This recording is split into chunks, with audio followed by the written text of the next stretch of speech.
नमस्कार। सोचकर देखिए, एक दस्तावेज जिसमें झारखंड के हजारों भावी शिक्षकों का भविष्य लिखा है। आज हम उसी दस्तावेज की गहराइयों में उतरने वाले हैं, जो उनकी सफलता का रास्ता तय करेगा। ये देखिए, ये है 2026 जेटेट के लिए वो आधिकारिक भाषाओं की सूची। अब देखने में तो ये सिर्फ एक टेबल जैसी लगती है ना? लेकिन असल में ये एक बहुत ही जरूरी रोड मैप है। एक ऐसा गाइड जो ना जाने कितने लोगों के करियर को एक नई दिशा देगा। तो हमारा मकसद सिर्फ इस लिस्ट को पढ़ना नहीं है, हमें ये समझना है कि इसका असली मतलब क्या है। तो चलिए इस दस्तावेज को परत दर परत समझने की कोशिश करते हैं। इस सूची को समझने के लिए सबसे पहला कदम है इसकी बुनियादी बनावट को समझना। सब कुछ यहाँ दो मुख्य श्रेणियों के आसपास ही घूमता है। तो सवाल ये उठता है कि आखिर इस सूची में जनजातीय भाषा और क्षेत्रीय भाषा, इन दोनों में फर्क क्या है? इसको समझ लिया तो समझिए पूरी लिस्ट की पहेली सुलझ जाएगी। देखिए, लिस्ट को दो हिस्सों में बांटा गया है। एक तरफ है जनजातीय भाषाएं, जैसे संथाली या मुंडारी। ये वो भाषाएं हैं जो खास आदिवासी समुदायों से जुड़ी हुई हैं।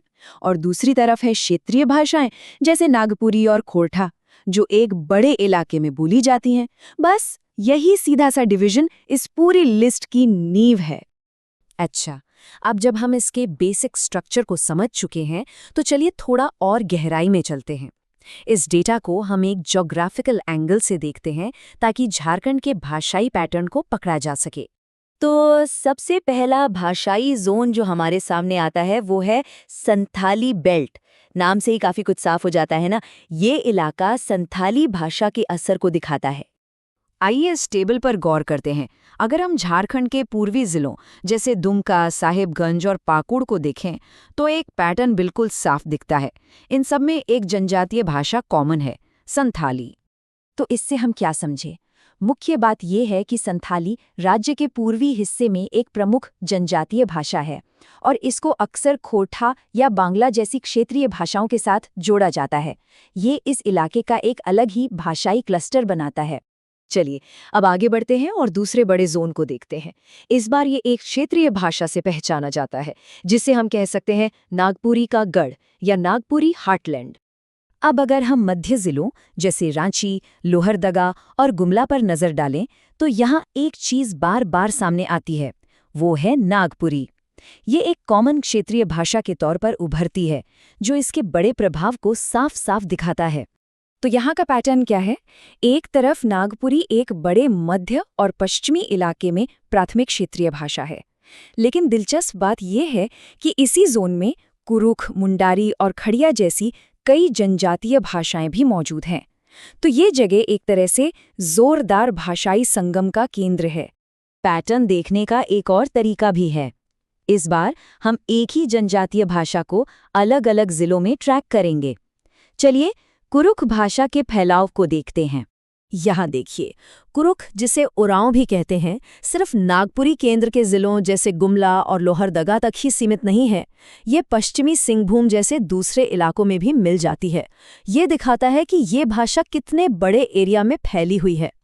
इससे एक बात बिल्कुल साफ हो जाती है, कुरुख जैसी कुछ जनजातीय भाषाएं किसी एक छोटे से इलाके तक बंधी हुई नहीं हैं। ये राज्य के एक बड़े हिस्से में फैले हुए समुदायों द्वारा बोली जाती हैं, और ये झारखंड में जनजातीय भाषाओं की गहरी जड़ों को साबित करता है।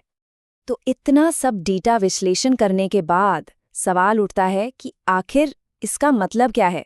परीक्षा देने वालों के लिए और पूरे राज्य के लिए इस लिस्ट की अहमियत क्या है? जेटेट की तैयारी करने वालों के लिए तो ये लिस्ट सबसे जरूरी चीजों में से एक है। देखिए, भाषा का चुनाव आपके जिले से बंधा हुआ है, और यही लिस्ट तय करती है कि पढ़ना क्या है और परीक्षा किस चीज की देनी है। इसलिए ये उनकी तैयारी का सबसे पहला और शायद सबसे जरूरी रणनीतिक फैसला है। लेकिन इसकी अहमियत सिर्फ परीक्षा तक ही नहीं है। ये लिस्ट असल में एक प्रशासनिक दस्तावेज से कहीं ज्यादा है। ये झारखंड की उस भाषाई विविधता को एक औपचारिक मान्यता देती है, जो इस राज्य की संस्कृति का ताना बाना बुनती है। ये सिर्फ एक नियम नहीं, बल्कि एक तरह से सम्मान है। तो ये सोचते हुए इस विश्लेषण को खत्म करते हैं। आखिर कैसे एक मामूली सा प्रशासनिक दस्तावेज, एक परीक्षा के लिए बनाई गई सूची, एक पूरे राज्य की सांस्कृतिक आत्मा को, उसकी पहचान को दर्शा सकती है? ये एक बड़ा सवाल है, इस पर जरूर सोचिएगा।